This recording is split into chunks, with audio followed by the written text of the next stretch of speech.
Hi, my name's Cohen Ambrose. I'm a resource worker with Limerick and Clare Education and Training Board. My project analyzed a question: what potential do self-paced micro-e-learning courses have to provide further education and training teaching staff with the necessary digital and pedagogical skill sets to begin teaching online or blended courses? What I found is that in the literature, there's very little research in this specific area, but several studies did indicate that while teaching staff may prefer face-to-face sessions, they're actually more likely to opt for asynchronous development programs, which allow them to overcome those scheduling issues typical of traditional CPD initiatives.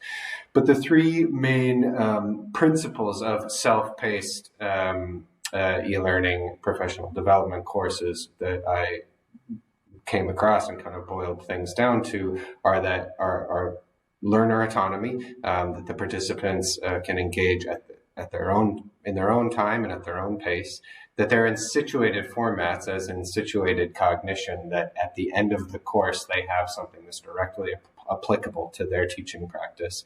And then third, that the more critical self-reflection embedded into the e-learning experience, the better. So my project was to create a course using the e-learning authoring tool, Easy Generator, that I had eventually called Teaching with Padlet, because it taught practitioners how to teach with the EdTech tool Padlet. I made all the video tutorials using Zoom, and I made the reflection options, all the critical self-reflection options were done using Flipgrid. You can access a copy of the review course by clicking or scanning that QR code. But the course itself is broken into 5 sections. There's a general overview of what Padlet is. So it started for people that had no idea what Padlet even was, and culminated in them actually having a Padlet and an activity ready to go for learners.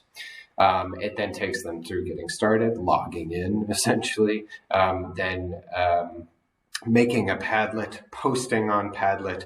Then it takes them through 2 case studies of examples of how other further education and training tutors have taught with Padlet. And then I adapted Dr. Jilly Salmon's eTivities framework and created a template and asked them to create an eTivity for a Padlet that they could then use with learners in an active way. So we looked at there's a little intro to active learning theory and suggesting that they use Padlet in a way that learners can actually engage with it. So at the end, they come out with a Padlet made with an active learning activity ready to go based on some instructional design theory. Then, of course, I linked in a Microsoft Forms survey at the end of the final section requesting that they submit feedback on their overall experience. So you can look at my the complete survey results by scanning that QR code. But my inquiry essentially exposed a number of strengths and weaknesses with the length, interaction, assessment methods, and other user experience interface of this particular micro-e-learning experience. But most notably, the participants rated the course at 93% for instructiveness, 85% for user experience and accessibility, and they completed the course feeling over 90% either very confident or confident going forward teaching with Padlet.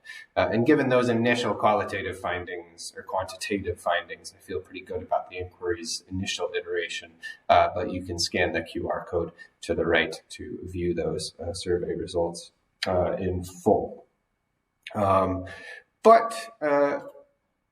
Essentially, I'm curious, in self-directed and self-guided e-learning modules or training courses, what are the most efficacious means to engaging, motivating, retaining, and finishing participants?